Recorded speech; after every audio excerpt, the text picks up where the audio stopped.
नमस्कार। बाबर ने सीधे दिल्ली पर धावा नहीं बोला। उसने शुरुआती अभियान केवल शत्रु की शक्ति की थाह पाने के लिए किए। दिल्ली पर उस समय इब्राहिम लोदी का शासन था और उसका महत्वाकांक्षी चाचा दौलत खान मन ही मन स्वयं दिल्ली की गद्दी कब्जाने की जुगत में लगा हुआ था। बाबर ने पहला हमला यूसुफ जई लोगों के विरुद्ध किया। बाजौर में उसके द्वारा किया गया कत्लेआम महज अपना आतंक कायम करने के लिए था, ताकि लोगों के मन में तैमूर की याद ताज़ा हो जाए। उसके बाद झेलम के तटवर्ती भेरा और खुशाब पर कब्जा करने के बाद उसने अपना एक दूत दिल्ली भेजा कि जो प्रदेश पहले कभी तुर्कों के अधीन थे उसे सौंप दिए जाएं। लेकिन दौलत खान ने उस दूत को ही कत्ल कर दिया। मज़ा देखिए कि उसके बाद भी बाबर काबुल को वापस हो गया। एक तो उसकी हिम्मत नहीं हुई आगे बढ़ने की, और दूसरे काबुल में उसके पीठ फेरते ही विद्रोह हो गया। बाबर को लगा कि भारत जीतने के चक्कर में कहीं काबुल भी हाथ से ना निकल जाए। उसके जाते ही यूसुफ जई अफगानों ने भी उसके द्वारा नियुक्त शासक को उखाड़ फेंका। 1519 और 1522 के बीच बाबर ने 4 आक्रमण किए, किंतु हर बार उसे काबुल की चिंताओं और उपद्रवों के कारण वापस जाना पड़ा। जैसा कि पूर्व में उल्लेख किया, इब्राहिम लोदी का महत्वाकांक्षी चाचा दौलत खान पहले तो स्वयं दिल्ली का शासक बनना चाहता था, किंतु जब उसे यह समझ में आ गया कि ऐसा होना संभव नहीं है, तो उसने पंजाब का स्वतंत्र शासक बनने की इच्छा से 1524 में बाबर को आमंत्रित किया दिल्ली पर आक्रमण करने के लिए। यह वह दौर था जब दक्षिण में तो विजयनगर साम्राज्य पूर्ण गौरव के साथ अपनी जड़ें मजबूती से जमाए हुए था। बाद में भी उसका बाबर बाल भी बांका नहीं कर सका। आसाम भी पूर्ण स्वाधीन रहा। इसके बाद भी चाटुकारिता की पराकाष्ठा करते हुए सेक्युलर इतिहासकारों ने बाबर को भारत का बादशाह लिखा। यह शर्मनाक और हास्यास्पद है। देश के अधिकांश भागों पर राणा सांगा भी काबिज थे।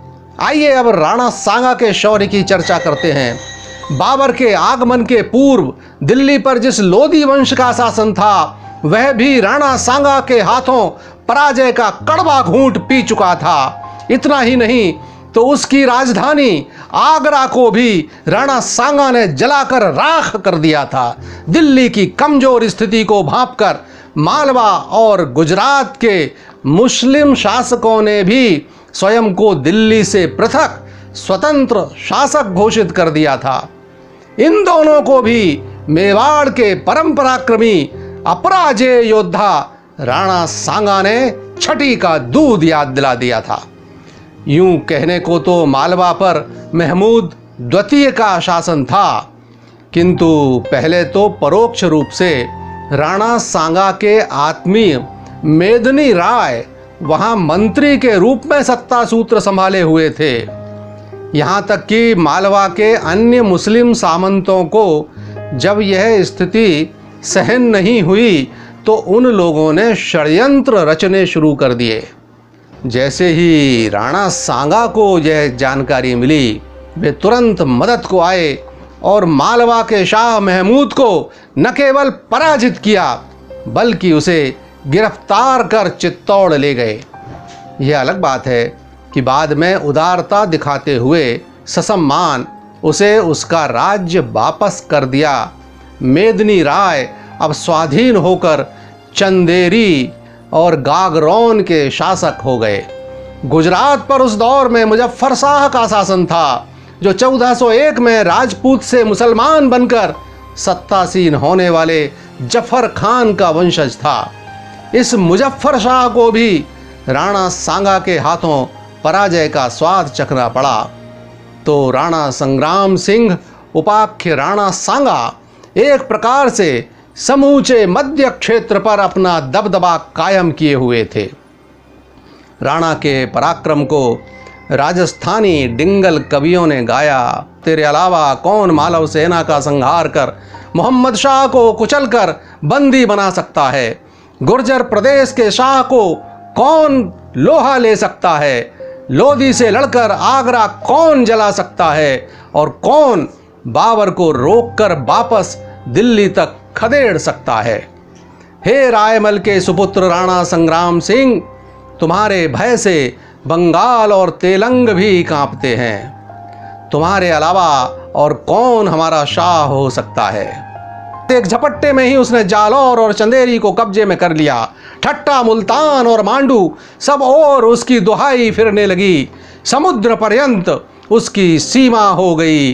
पर्वत श्रृंखला के बीच फंसाकर सिकंदर लोधी को भी शरणागति स्वीकार करने को उसने विवश कर दिया।